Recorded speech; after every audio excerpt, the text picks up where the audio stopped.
मांग एवं मांग के नियम।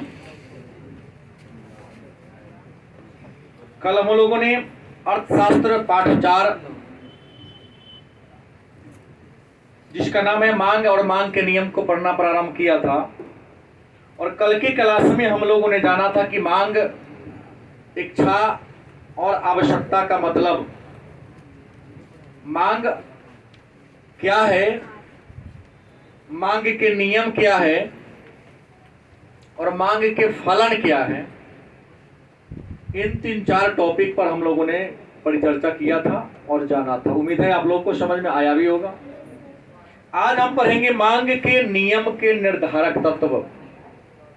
आज का हमारा जो प्रश्न होगा, पहला नाम होगा मांग के नियम के निर्धारक तत्व। मतलब मांग के नियम को निर्धारित करने वाले तत्व कौन कौन हैं।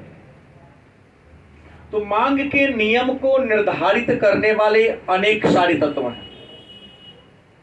मांग के नियम को निर्धारित करने वाले अनेक सारे तत्व हैं।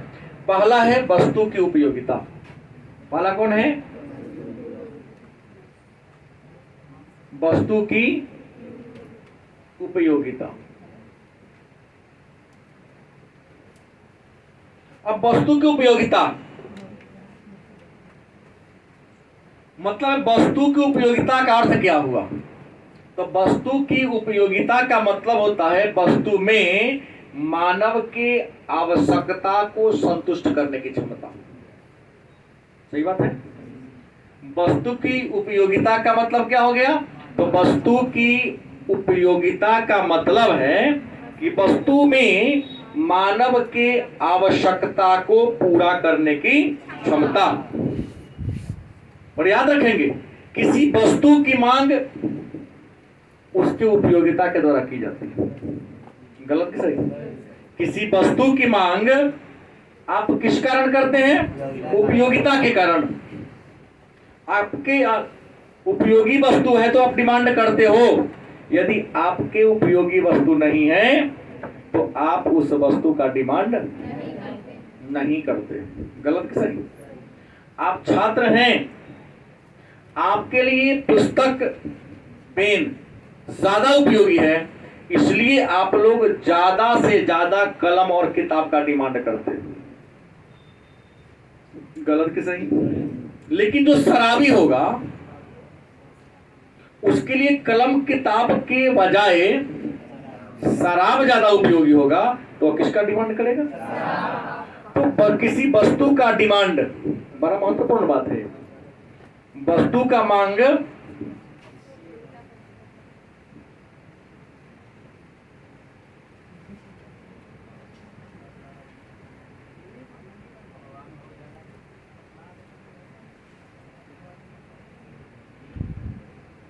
उपयोगिता के कारण होता है। याद रखेंगे, अगर वस्तु ज्यादा उपयोगी है तो डिमांड ज्यादा होगा, उपयोगी कम है तो डिमांड कम होगा।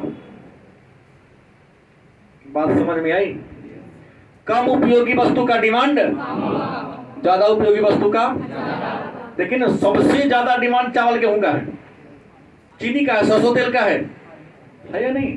क्यों? क्योंकि इसकी उपयोगिता हम सबके जीवन में बहुत ज्यादा है। क्या जी? गलत बोल रहा हूं? तो वस्तु की उपयोगिता उसके मांग को तय करती है।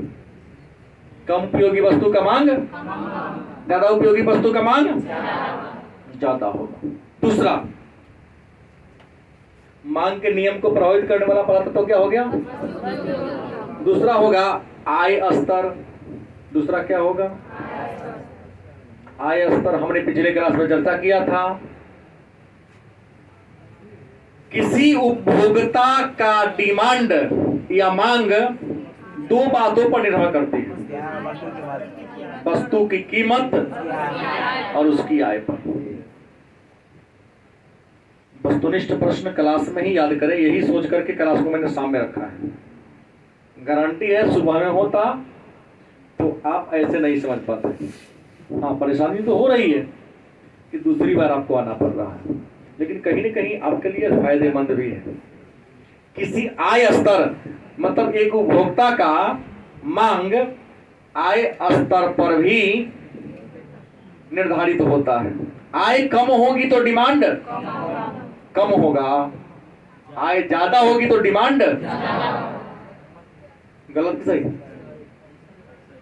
आय कम होने पर, आय ज्यादा होने पर, हमने कल बताया था धनी मनी लोग जाते हैं तो एक बार एक बोरी आलू खरीद कर ले आते हैं। वही लोग 5 किलो के हिसाब से हर चीज को ये करते हैं। बिस्किट बच्चे डेली खाते हैं, कार्टून मंगवा के रख देता है। हर दिन तो खर्च है ही, सरसों तेल का एक टीन खरीद के रख लेता है। अब कौन प्रतिदिन 100 ग्राम 200 ग्राम 500 ग्राम खरीदने जाएगा? क्या मैं गलत बोल रहा हूँ? जिसकी जरूरत हर दिन है, ज्यादा उसकी इनकम है, 1 महीना का सरसों तेल, 1 महीना का चीनी, हरी साग सब्जी छोड़कर वस्तु 2 प्रकार की होती हैं, एक टिकाऊ वस्तु, एक शीघ्र नष्ट होने वाली वस्तु। तो जो जिनका इनकम आय का लेवल ज्यादा होगा, टिकाऊ वस्तु को एक बार 1 महीना के लिए खरीद के रख ले। जो शीघ्र नष्ट होने वाली वो डेली करे होता रहेगा। तो उपभोक्ता की मांग आय द्वारा तय होती है। आय कम तो मांग कम, आय ज्यादा तो मांग क्या होगा? ज्यादा होगा। तीसरा है धन का वितरण। धन का, धन मतलब रुपया, अब वितरण मतलब बंटवारा। आय मत, धन माने क्या होता है? रुपया। अब वितरण का मतलब क्या होता है? क्या अपने भारत में धन का वितरण समान है कि है? नहीं। अपने भारत में धन, आय और धन का वितरण बड़ा ही असमान है। इस असमान वितरण के कारण देखिएगा, जो गरीब आदमी है, जो मिडिल क्लास के लोग हैं, वो अनिवार्य वस्तु का डिमांड करता है। हम आप लो मिडिल क्लास के लोग हैं तो हम आप अनिवार्य वस्तु की मांग करते हैं ज्यादा। चावल दाल गेहूं चीनी तेल मसाला, इसका डिमांड ज्यादा करते हैं। लेकिन जो अमीर होता है देखिएगा, वह भी अनिवार्य वस्तु का डिमांड करता है, लेकिन उसका खर्च अनिवार्य वस्तु के तुलना में कई गुना ज्यादा विलासिता की वस्तु पर होता है। नहीं, हमारे बच्चे चावल दाल खा के सुबह शाम जी लेते हैं, लेकिन उसके बच्चे सुबह जगते ही नहीं कहेगा भाई, वह हाँ सैनिटरी ज्यादा प्रयोग करेगा, और भी हमको नहीं उतना नाम याद है। हाँ, पिज्जा बर्गर का डिमांड करेगा, हाँ ब्रेड पकौड़ा चलेगा। यहाँ तो शाम है तो मकई है घर में, थोड़ा सा भूजा भूज लो, चूरा है भूजा, नहीं चावले का थोड़ा क्या गलत नहीं। चलो गैस का बचत करना है तो चूरा को पानी से गीला कर दिया, चीनी मिला के उसको अचार रख के खा लिए। धन का वितरण भी आपके डिमांड को तय करता है।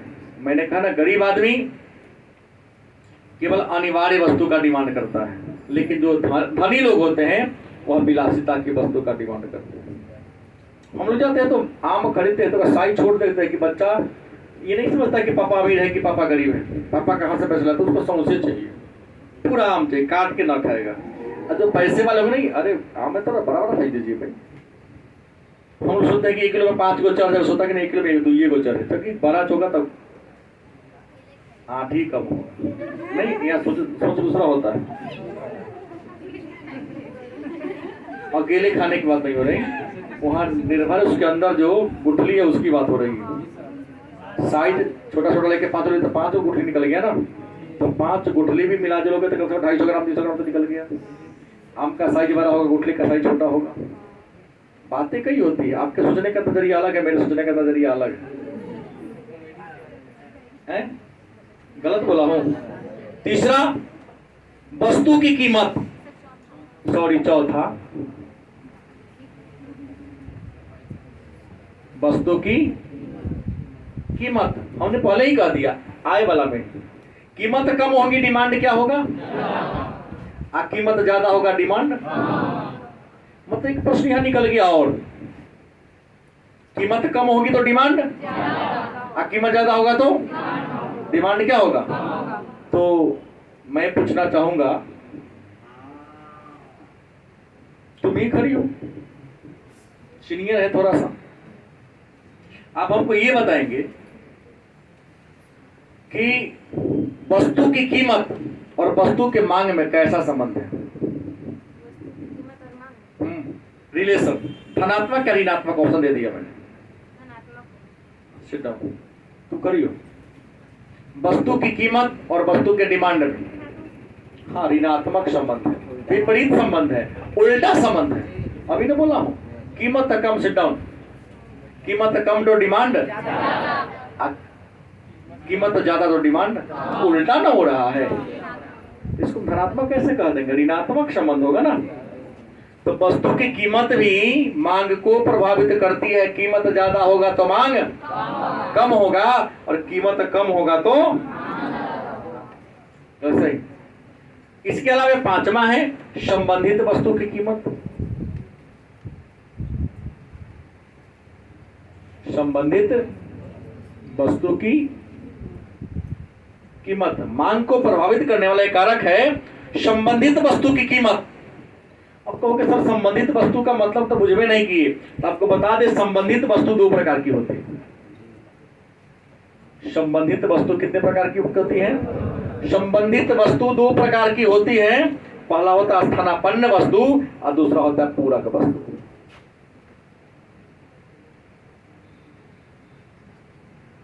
स्थानापन्न वस्तु और दूसरा कौन है? पूरक वस्तु।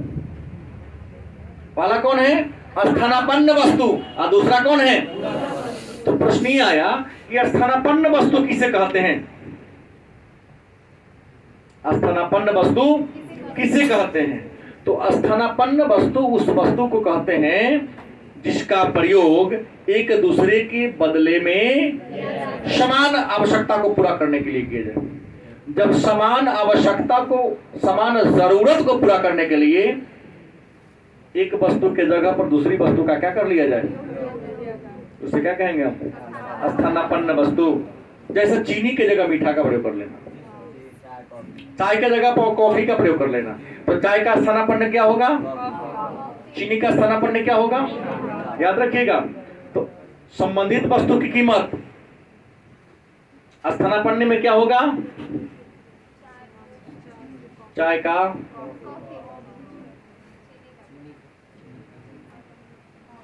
चीनी का गुण, गुण माने मीठा, गलत से। चाय का दाम गिरेगा और कॉफी का दाम बढ़ेगा, तो कॉफी पीने वाला कॉफी पीना छोड़ देंगे, चाय पर चलेंगे। और चाय का दाम उतना ही रहा, कॉफी का दाम गिर गया तो लोग चाय पीना छोड़ देगा, कॉफी प्रयोग करना शुरू कर देगा। क्या जी गलत बोल रहा हूं? और हमारे जैसे लोग भाई इकोनॉमिक्स वाले, चीनी का दाम बढ़ जाए, मीठा का दाम कम रहे तो चाय पत्ती की बचत होगा, मीठे खरीदेगा चाय बनाने के लिए, क्योंकि चाय पत्ती की भी लागत नहीं आएगा। लेमन टी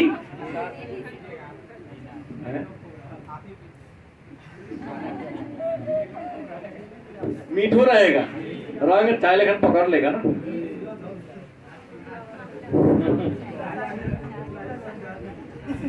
चाय का गुण, उम्मीद है बच्चे हमारे समझ गए होंगे। पूरक वस्तु, ऐसा वस्तु जिनका साथे साथे प्रयोग किया जाए, अलग अलग नहीं, एक साथ प्रयोग की जाने वाली वस्तु को। जूता खरीदने जाएंगे तो मोजा डिमांड देवे करेगा, जैसे जूता मोजा नहीं, काटने से काम नहीं चलेगा बउआ। क्या जी, हम नहीं खड़ी पहनते वो अलग बात है। कभी अच्छे लोग को देखे ना, हम लोग अपने तुलना क्यों करें? हम तीनों को पट में खोल के चलते हैं, कहते हम सीधे करते हैं, सबसे बड़का है हमें कि सौम्य जेंटल एक प्रतिष्ठित लोग की बात करता हूं, तो उनका ये वाला भी भूलता नहीं। जिला पदाधिकारी के क्या कम उनके पास है? पावर, पहचान। कभी देखे चारों बटन हो खोल के चलते? कभी देखे हैं? उनके ड्रेस भड़काऊ देखे कभी? किसी पदाधिकारी की बात में बोल रहा हूं। शालीनता सीखना है तो उन लोगों से सीखिए। नहीं, विद्या ददाति विनयम विनयम ददाति पात्रताम। विद्या से विनय आती है, जगह विनय हो पात्र बन के जाएगा। अच्छा तो यहाँ तो है अदगर अगर इच्छा लग तो जाए। तो पूरक वस्तु उस वस्तु को कहते हैं जिनका दोनों का प्रयोग के साथ के, जैसे कार का पेट्रोल ना, कार को दे दिया, ले जाना पेट्रोल है, नहीं तो क्या करोगे लेके। कलम का स्याही और डबल रोटी कहूंगा, मनीष वीर कहेगा सर हम तो ब्रेड सीधे से क्या करते हैं, मक्खन खाते नहीं। ब्रेड के साथ मक्खन का जरूरत है भाई, बचत नहीं करता है। जब दो वस्तु का डिमांड एक के साथ किया जाए या दो वस्तु का प्रयोग एक ही साथ किया जाए, उसे क्या कहेंगे भाई। चाय देगा तो बिस्कुट बिना कोहले देवे करेगा, चाय का बिस्कुट, चाय बिस्कुट। आप नहीं खाते वो अलग बात है। बैठ कहोगा तो सही बोला, बॉल होवे करेगा हैं?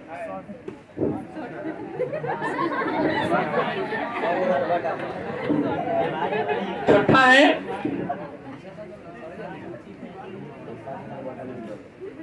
रुचि और फैशन। रुचि और फैशन भी मांग के नियम को प्रभावित करती है। याद रखिएगा, कोई चीज आपका रुचि का हो जाए, दाम बढ़ेगा तो डिमांड बढ़ाइए दीजिएगा। और कोई चीज फैशन में आ जाए तो उसका दाम से कोई लेना देना। फैशन में या बात हो गया, लेकिन अगर कोई चीज प्रचलन में है, फैशन में है, रुचि का है, तो दाम बढ़ने पर भी डिमांड कम। जैसे वर्तमान से बिहार में शराबियों की बात कर ले, मांग का नियम नहीं लागू हो रहा है। चोरबाजार लोग, चोरवा लोग क्या कर रहे हैं, 50 रुपया का चीज 250 में बेच रहे हैं, लेकिन पीने वाले चोरा के लाइटिंग के टंकी में बैठ के वो तो हम चलेगा। निर्लजता की हद इन लोगों की। नैतिकता नाम का चीजें नहीं इन लोगों के पास। हमारी सरकार ने इसे बंद कर दिया है, और बंद करने का उद्देश्य उनके नैतिक स्तर को, स्वास्थ्य स्तर को ऊंचा उठाना है। लेकिन गाली देता है कि सरकार बहुत गलत काम किया है। नहीं, बहुत अच्छा काम किया है। तो प्रश्न यहाँ ये है कि रुचि और जो फैशन में आ जाए, जो आपके रुचि का चीज है। नहीं, अंग्रेजों ने चाय पीना सिखा दिया हम लोगों को। कई तो हमारे देख रहे हैं बच्चे लोग हैं, सुबह बाथरूम में जाने से पहले चाय पी लेते, ब्रश कर लो बिना पहले चाय पी लेते। कुछ लोग हैं जिनको खैनी खाने की आदत है, तो कुछ के पता करो अगर देखे खैनी हो जाएगा। हमको लगता है कि 1000 रुपए किलो से कम नहीं होना चाहिए खैनी। 600 रुपये किलो घी है, वो नहीं खाता है कोई। लेकिन 1000 रुपये किलो खैनी खरीद के हमारे और आपके घर के लोग जरूर खाते हैं। क्यों? क्योंकि रुचि का चीज है।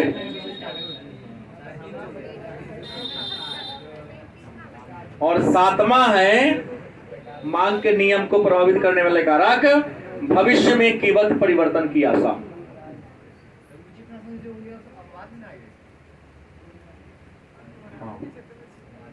भविष्य में कीमत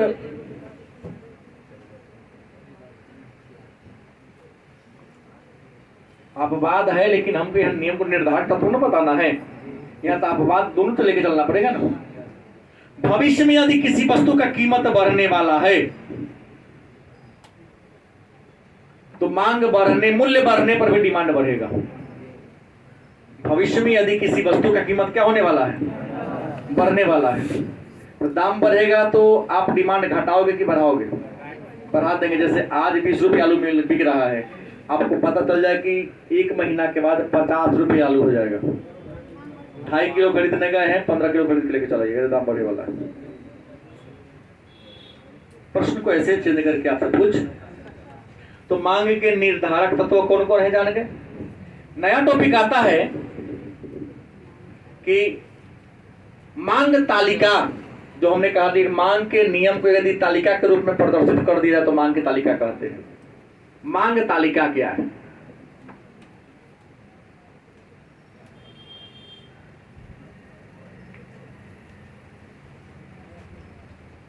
मांग तालिका को समझने के लिए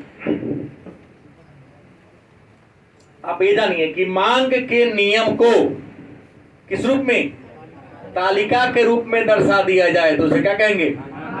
तो मांग के नियम का हम पहले वक्र रेखा के माध्यम से समझ ले। जैसे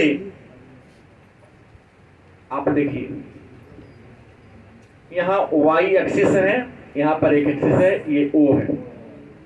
यहाँ हमने दे दिया क्या, कीमत, और यहाँ हमने क्या दे दिया, मांग। मतलब यहाँ दे दे P और यहाँ दे दे Q। P for price, Q for quantity. मान लो कीमत है 20 रुपये, डिमांड हो गया 5 इकाई, कीमत घटकर हो गया 15, 10, फिर कीमत 10, ये हो गया 25, कीमत और घटा 5, ये हो गया 30, कीमत और घटा,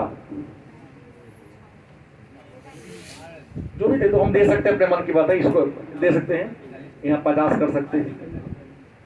गलती की सही क्या दिखा रहा है, कीमत ज्यादा है तो डिमांड, कीमत 20 से गिरकर 15 हो गया, डिमांड 5 से बढ़कर, कीमत पुनः 15 से घटकर, डिमांड बढ़कर 25, कीमत 10 से बढ़कर, सॉरी घटकर 5 हो गया, तो डिमांड बढ़कर 25 से, कीमत घटकर 5 से कितना आ गया, 1 आ गया, तो डिमांड बढ़कर कितना हो गया,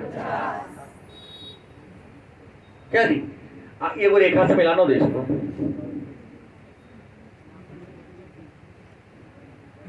DD डिमांड की रेखा है।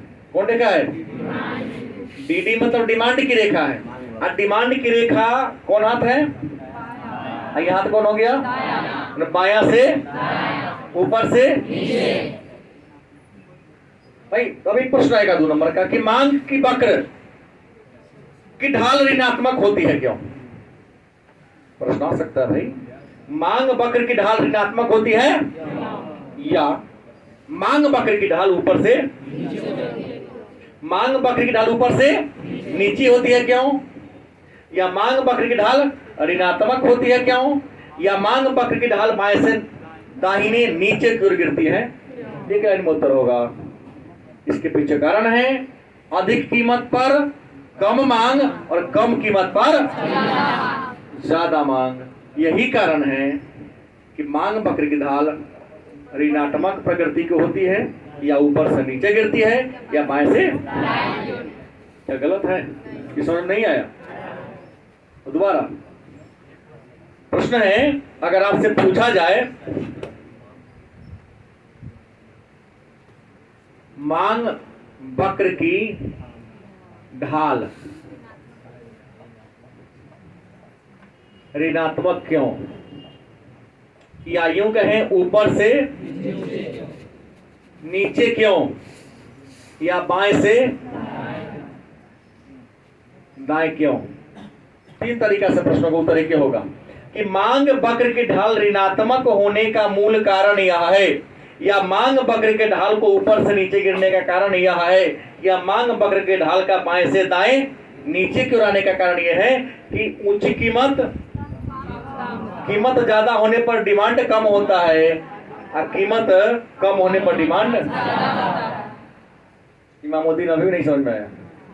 2 नंबर का प्रश्न है, सभी बात गेस में नहीं होगा, 80% बात आपको बोर्ड पर ही समझना पड़ेगा। अब इसी मांग के वक्र को तालिका के रूप में दर्शा दिया जाए तो क्या कहेंगे, क्या कहेंगे, मांग वक्र को यदि तालिका के रूप में दर्शा दिया जाए, तालिका के रूप में दिखा दिया जाए, तो उसे क्या कहेंगे, मांग तालिका कहेंगे, या मांग अनुसूची भी कर सकते हैं। क्या, अब देखो मांग तालिका क्या है, तो इसको दर्शा दो ना। मांग तालिका में कीमत, मात्रा, क्या जी, कीमत क्या है 20, तो मात्रा क्या है 5, कीमत है 15, मात्रा कितना है 10, कीमत घटकर हो गया 10, मात्रा बढ़कर 25, कीमत घटकर, मात्रा बढ़कर, कीमत घटकर, मात्रा बढ़कर। क्या सिद्ध हुआ इस तालिका से कि मांग के नियम को यदि तालिका के रूप में दर्शा दिया जाए, मांगे का नियम क्या कहता है, यदि अन्य बातें समान रहे, ज्यादा कीमत पर और कम कीमत पर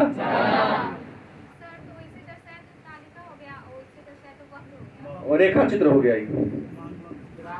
क्या जी, ये क्या होगा? इसको रेखा चित्र कहेंगे, ये हो गया तालिका हो गया। हम इसे कर भाई, तालिका ऐसे बनते हैं, हम तो ये कर दिया तो तालिका ऐसे बनते हैं।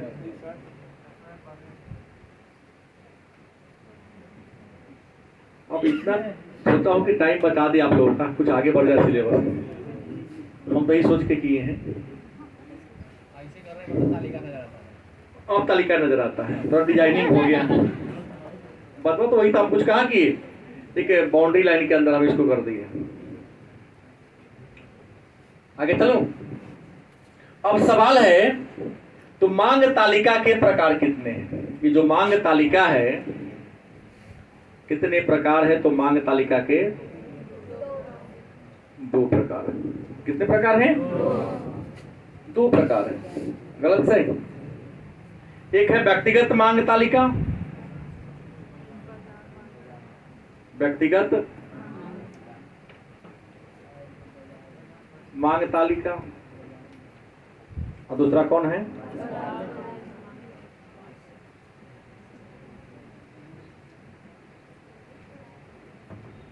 मांग तालिका के कितने प्रकार हैं? तो मांग तालिका के 2 प्रकार हैं, कि बाजार मांग तालिका, दूसरा प्रश्न है तो व्यक्तिगत मांग तालिका क्या है? तो किसी उपभोक्ता के, किसी एक उपभोक्ता के द्वारा वस्तु की जितनी मात्रा का डिमांड किया जाता है उसे यदि तालिका के रूप में दर्शा दिया जाए तो उसे क्या कहेंगे? क्या कहेंगे? सीधा रहेगा प्रति इकाई कीमत, प्रति इकाई, और हम किसी का नाम लिख दे आर द्वारा मांगी गई मात्रा। तो प्रति इकाई कीमत, कोई वस्तु होगा, मान लो कीमत था 10 रुपया, क्या था? डिमांड 1 इकाई करता था, कीमत घटकर 8 रुपया हो गया, डिमांड 2 या 3 के कुछ भी कर सकते हैं, कीमत घटकर 7 रुपया हो गया, डिमांड बढ़कर 4 रुपया हो गया, कीमत घटकर 5 रुपया हो गया, डिमांड बढ़कर 6 हो गया, कीमत घटकर 1, डिमांड बढ़कर 10 हो सकता है भाई। किसी एक व्यक्ति के द्वारा किसी वस्तु की जितनी मात्रा का एक निश्चित कीमत पर जितनी मात्रा का डिमांड किया जाता है, यदि उसे तालिका के रूप में दर्शा दिया जाए उसे क्या कहेंगे? व्यक्तिगत मांग तालिका कहते हैं। अब है बाजार मांग तालिका क्या है? तब बाजार में अनेक सारे उपभोक्ता होते हैं, किसी बाजार में अनेक सारे क्रेताओं द्वारा, क्या जी, या उपभोक्ताओं द्वारा वस्तु के जितनी मात्रा का डिमांड किया जाता है उसी को हम क्या कहते हैं? क्या कहेंगे? बाजार मांग के नाम से। जैसे हम यहां बाजार मांग का ले ले तो हम प्रति इकाई कीमत, गलत सही? गलत। आर का मांग, ए का मांग, बी का मांग और सी का, मतलब 4 गो ग्राहक है, 4 गो उपभोक्ता है, बाजार में सामान खरीदने गया। गलत सही? हम कुल कर सकता, क्या करना तो पड़ेगा। तो मान लो बाजार में कीमत हमने पहले क्या दिया 10, उसी को लेकर चलते हैं। तो आर ने डिमांड किया 1, ये कर सकता है 2, ये कर सकता है 3, ये भी कर सकता है 2, कर सकता है ना। कीमत घटकर 8 हो गया, ये कर सकता है 2, ये कर सकता है 3, ये 5, ये 4 कर सकता है। कीमत घटकर हो गया 5, कर दिया 6, ये कर दिया 5, ये कर दिया 7, ये कर दिया 5। इसको और आगे बढ़ाया जा सकता है, लेकिन इतना में समझ में आ गया तो गुड। क्या जी? तो किसी बाजार में उपभोक्ता आर ए बी सी के द्वारा एक निश्चित कीमत पर वस्तु की जितनी मात्रा का डिमांड किया जाता है उसी को हम बाजार मांग तालिका के नाम से। और योग देखिए 1 2 3 3 6 अदू, मतलब 10 रुपया कीमत है तो बाजार में उस वस्तु का डिमांड कितना है? 8। मान लो यदि डिमांड 8 है लेकिन यहाँ उपलब्धता हो जाती 16, तो वस्तु का दाम 10 रुपये नहीं होता, गिर जाता, क्योंकि डिमांड से उपलब्धता क्या है, पूर्ति ज्यादा है। पूर्ति ज्यादा होगा, मांग कम होगा तो कीमत क्या हो जाएगा, घट जाएगा। अब देखो कीमत घर का 8 रुपया हो गया, तो डिमांड ए आर का 2 है, ए का 3 है, बी का 5 है। देखिए तो 2 3 5 5 10 4, माने कीमत घटा तो बाजार में उस वस्तु का कुल डिमांड कितना बढ़ गया, 8 से बढ़कर 14 हो गया। यहाँ तो अलग अलग व्यक्ति का, लेकिन टोटल को देखिएगा तो यहाँ ना हो गया। तीसरा कीमत 5 रुपया हुआ, तो 6 5 11 7 18 18 5 23। उम्मीद है सारे बच्चे को समझ में आई होगी, नहीं होगा तो हाथ उठा सकते हैं। अगर यह तालिका बाजार मांग तालिका, व्यक्तिगत मांग तालिका समझ में आ गया तो गुड, नहीं तो दोबारा बताऊंगा। बाजार मांग तालिका और बाजार मांग फलन में अंतर। तालिका को ही फलन कहते हैं क्या जी, अभी कुछ देर पहले बोला मिलेंदु है। तालिका फलन में क्या अंतर है बताइए ना। तालिका को सारणी भी कहते हैं, तालिका को क्या कहते हैं हम, सारणी कहेंगे। मतलब बाजार में जो डिमांड होता है उसी को आप सारणी में दर्शा दो, क्या होगा बोलिए। बाजार मांग फलन में और बाजार मांग तालिका में अंतर बताएं। बाजार मांग फलन और बाजार मांग तालिका में क्या अंतर है, जो कल हमने कहा था उसी बात को आज आप हमसे पूछ रहे ही ना। दोनों में थोड़ा सा डिफरेंस है। बाजार में कोई उपभोक्ता वस्तु खरीदने जाता है, तो हमने यहां दिखा दिया आय और कहीं कहीं कीमत लिखा हो। कीमत 2 चीज से प्रभावित होता है। किसी बाजार में कोई उपभोक्ता किसी वस्तु को खरीदने जाता है तो अनेक सारे तत्व निर्धारक होते हैं, उसमें मेन 2 चीज हो, अनेक है ना। तो बाजार में उपभोक्ता अगर वस्तु को खरीदने जाता है तो अनेक सारे कारक इसको निर्धारित करने वाले होते हैं, उपलब्धता, कीमत, आय, सब। तो उनके और उपभोक्ता के बीच जो संबंध होगा उसको हम बाजार मांग फलन कहेंगे। क्या कहेंगे, बाजार पे कोई सामान हम खरीदने गए तो बाजार के कीमत को निर्धारित करने वाला केवल हमारा इनकम नहीं है, हमारा आय नहीं है, हमारा कीमत नहीं है वस्तु का, बल्कि वस्तु की उपलब्धता भी तय करता है। क्या जी, वस्तु की प्रकृति भी तय करता है। तो इसी को जो संबंध बताता है उसको हम कहेंगे बाजार मांग फलन या व्यक्तिगत मांग फलन। लेकिन उसी को जो तत्व निर्धारित करा उसको तालिका के रूप में दर्शा दिए, तो उसको हम बाजार मांग तालिका या व्यक्तिगत मांग तालिका कहते हैं। निर्धारित करने वाले तत्वों के साथ संबंध दिखाए तो फलन, और मूल्य का मांग के को हम तालिका के रूप में दर्शा दे तो उसको हम कहेंगे बाजार मांग तालिका कहेंगे। अगला टॉपिक है मांग वक्र उसका ढलान, तो मैं पहले ही समझा दिया हूं। क्या जी, मांग वक्र का ढलान की बात करते हैं तो मांग वक्र का ढलान ऊपर से बाएं से ऋणात्मक प्रवृत्ति होते क्यों होती है मैं आपको बता दिया, क्योंकि कम कीमत पर ज्यादा डिमांड होगा, ज्यादा कीमत पर कम डिमांड होगा। अब प्रश्न है आगे,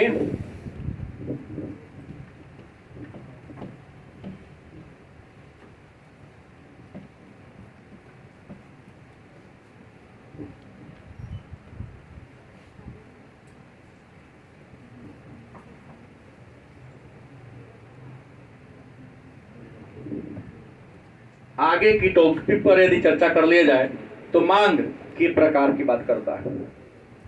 क्या करता है, मांग के अगर प्रकार की बात करें कि मांग के कितने प्रकार हैं?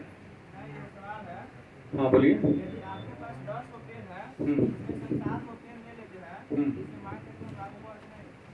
मेरे पास 10 पेन है। हाँ हाँ नहीं होगा, तो यह कीमत अब दे नहीं रहे हैं। जब तक कीमत नहीं होगा मांग का नियम होवे नहीं करेगा। क्या होगा? तो तरीका क्या होता? पैसा ले लिए, हमको अब दे सकते हैं ना। कीमत की बात होती तो हम मांग का नियम होता। नहीं, मूल्य नहीं होगा तो कोई नहीं है। और आप वस्तु विनिमय प्रणाली में मांग का नियम लागू नहीं होता है। कला के लिए सुबह में हो रहे आज कर दीजिएगा।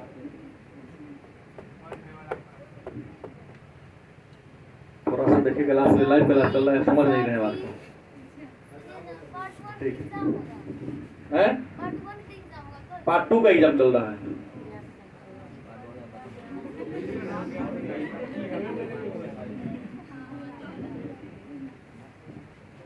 बोलते हैं प्रश्न का मुद्दा का ही प्रश्न की, जब लोग इन्होंने का प्रश्न कर लेते हम उस प्रश्न को समझ नहीं रहा, लेकिन आप तो समझ रहे थे ना। आपका यहाँ वस्तु विनिमय प्रणाली नहीं लागू होगा क्या इमामुद्दीन? वहाँ कीमत होनी चाहिए, समय अवधि निश्चित होनी चाहिए।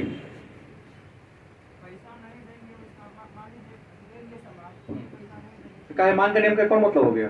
मांग का नियम को देखिए ना, कहा था कीमत बढ़ेगा तो मांग घटेगा, लेकिन यहाँ तक कीमत का आप चर्चा नहीं कर रहे हैं। ये मांग का नियम कोई मतलब ही नहीं हो जाता है।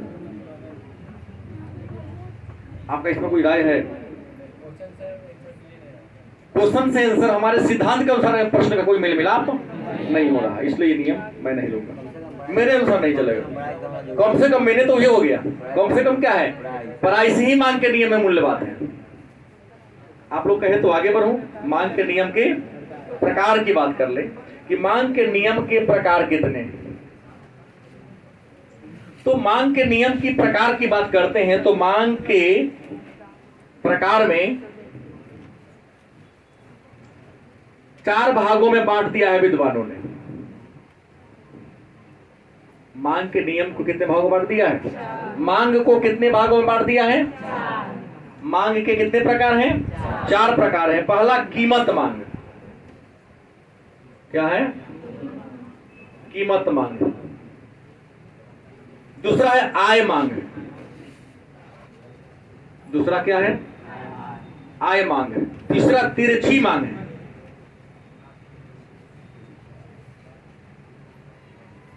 और चौथा क्या है? अन्य। अन्य प्रकार भी कुछ है, चर्चा कर लेता हूं। तो मांग के कितने प्रकार हैं? पहला क्या है? कीमत मांग। आसान परिभाषा है, कीमत मांग माने कीमत के अनुसार मांग। क्या है? एक निश्चित समय अवधि में बाजार में किसी वस्तु का जितना मूल्य होता है, होगा ना कोई मूल्य, उस कीमत के अनुसार उपभोक्ता वस्तु की जितनी मात्रा का डिमांड करता है उसे क्या कहेंगे? केवल परिभाषा बता रहा हूं, इसके आगे की बात हम बाद में चर्चा करेंगे। किसी बाजार में एक निश्चित समय में किसी वस्तु की जो कीमत होती है, गलत कि सही? जैसे अभी गोभी 80 रुपये किलो बिक रहा है, चाहे 70 रुपये किलो बिक रहा है। मान लो 80 रुपये केजी गोभी है, तो 80 रुपये केजी गोभी पर उपभोक्ता कितना डिमांड कर रहा है? क्या जी? पूरे बाजार में मुश्किल से एक दिन में 2 कुंटल बिका जाता हो, 1 कुंटल बिका जाता होगा। दाम सस्ता होता है तो 150 कुंटल बिका जाता है खाली केवल गुदरी में। ठेला वाले में 2 कुंटल 3 कुंटल घुमा के बेच लेते हैं। गलत कि सही? तो निश्चित कीमत पर निश्चित समय अवधि में वस्तु के कीमत के अनुसार निश्चित समय अवधि में उपभोक्ता वस्तु की जितनी मात्रा का डिमांड करता है उसे क्या कहेंगे? क्या कहेंगे? दूसरा क्या है? आय मांग। दूसरा क्या है? आय मांग। हमने पहले ही कह दिया था कि मांग के नियम को प्रभावित करने वाला एक और कारक भी है। क्या है? आय। क्या है? आय कम होगी तो मांग, और आय ज्यादा होगा तो मांग। आय कम होगी तो, और आय ज्यादा होगा तो मांग। कोई दिक्कत? कम आय पर और ज्यादा आय पर ज्यादा मांग होता है। तो आय मांग क्या हुआ? एक व्यक्ति के आय के अनुसार यदि वस्तु का क्या किया जाए? डिमांड किया जाए, मांग किया जाए, तो उसे क्या कहेंगे? आय मांग के नाम से और आय मांग में क्या कहता है कि आय कम है तो मांग क्या होगा, और आय ज्यादा है तो मांग। तिरछी मांग, इसका अन्य नाम है आड़ी मांग।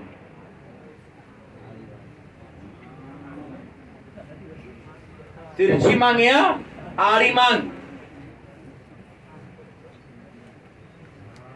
यदि अन्य बातें समान रहे तो एक वस्तु की कीमत में परिवर्तन होने से दूसरी वस्तु के मांग पर जो प्रभाव पड़ता है, कहा कि यदि अन्य बातें समान रहे तो मान लो चाय का कीमत है 10 रुपए प्रति किलो। अरे भाई मानने में क्या दिक्कत है, ये तो परेशानी होती है। हमने यहाँ माना कद किलो लगता है कि सही में बिका रहा है। कम में रखे तो इकोनॉमिक्स क्यों लिए, मैथ क्यों लेते कम में रखने तो। हमने यहाँ कहा माना कि हम लिख देंगे 1000 रुपए, तो क्या 1000 रुपए बिकेगा, ले लीजिएगा, नहीं। मानने का भी लोग नहीं मतलब समझता है।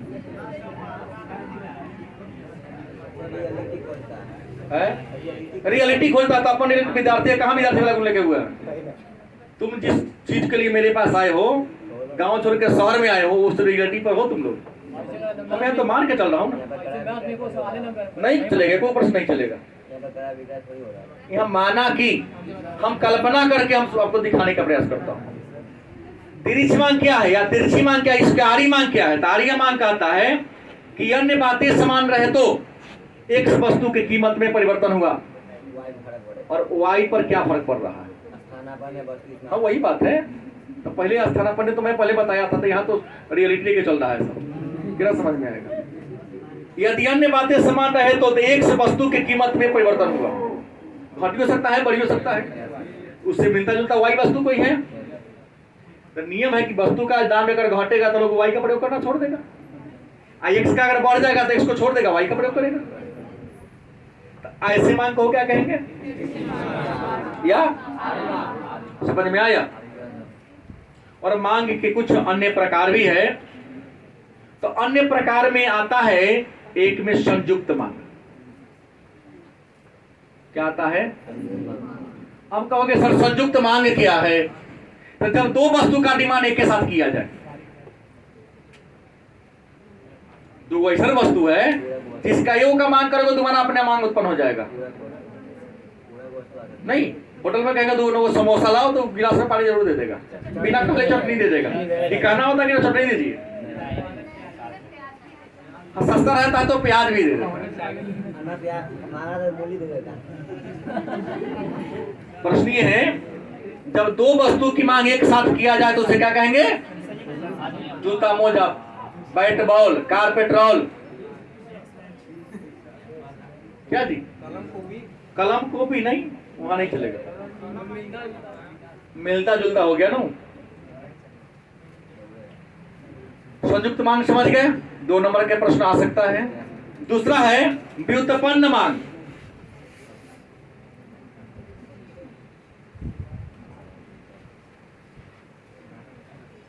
क्या है व्युत्पन्न मांग, क्या है। जब एक वस्तु का डिमांड करते हैं तो दूसरा का वस्तु का मांग स्वतः हो जाता है। अलग बात है, परिभाषा मिलती है। संयुक्त का दोनों का साथ ही प्रयोग होगा, है नहीं हो रहा है। व्युत्पन्न माने उत्पन्न होना, पैदा होना, और संयुक्त माने सजोरे जोरे प्रयोग करेंगे। ये ना कि पहले गाड़ी पर चढ़ लेंगे, फिर एक बढ़ा देंगे, तब बाद में पेट्रोल भरेंगे, समझ ना होगा। हाँ भाई, संयुक्त मतलब क्या, साथ साथ, जब दो वस्तु का साथ साथ यूज हो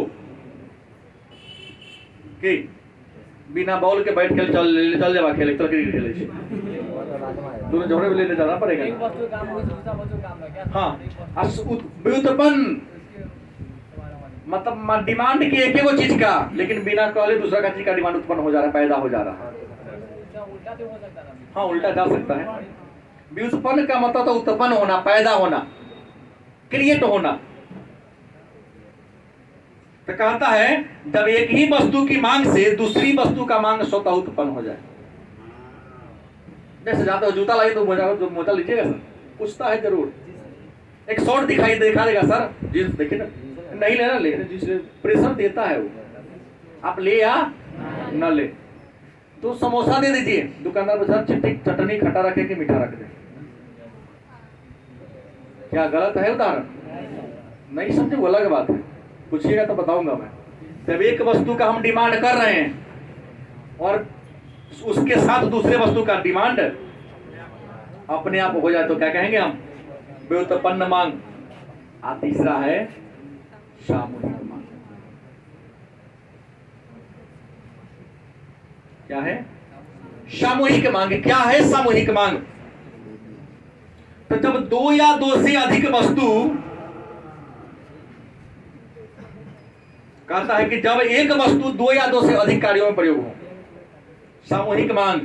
वस्तु एक एक है, उसका प्रयोग क्या हो? अनेक हो। वस्तु कितना हो? अब प्रयोग क्या हो? जब एक ही वस्तु का अनेक कार्यों में प्रयोग किया जाए तो क्या कहेंगे? या जब एक ही वस्तु का मांग अनेक सारी आवश्यकता को पूरा करने के लिए किया जाए तो उसे क्या कहेंगे? क्या कहेंगे? जब एक ही वस्तु से अनेक सारी जरूरतों को पूरा किया जा सके तो ऐसे वस्तु के डिमांड को हम, जैसे बिजली, हम इस फैन चला रहे हैं, बल्ब जला रहे हैं, मोबाइल चार्ज कर रहे हैं, खाना पका रहे हैं, एयर कंडीशन चला रहे हैं, कपड़ा पर इस्त्री कर रहे हैं, मोटर कार को चला रहे हैं। अरे कोयला भी होगा भाई। कोयला सब ईंट पका सकते हो, घर का खाना बना सकते हो, बड़े बड़े कल कारखाना को चला सकते हो, ट्रेन को चला सकते हो, कपड़ा पर इस्त्री भी कर सकते हो, बिजली भी पैदा कर सकते हो। हम कहाँ बोले बहुदेशीय परियोजना क्यों नहीं होगा? बांध एक ही बनाया, लेकिन एक ही बांध से आप नहर भी निकाल सकते हो, बिजली भी बना सकते हो, मछली पालन भी कर सकते हो, सिंचाई भी कर सकते हो। लेकिन उससे ज्यादा बेटर है बिजली कोयला दो ना भाई, ज्यादा दिमाग लगाने की जरूरत नहीं होगी।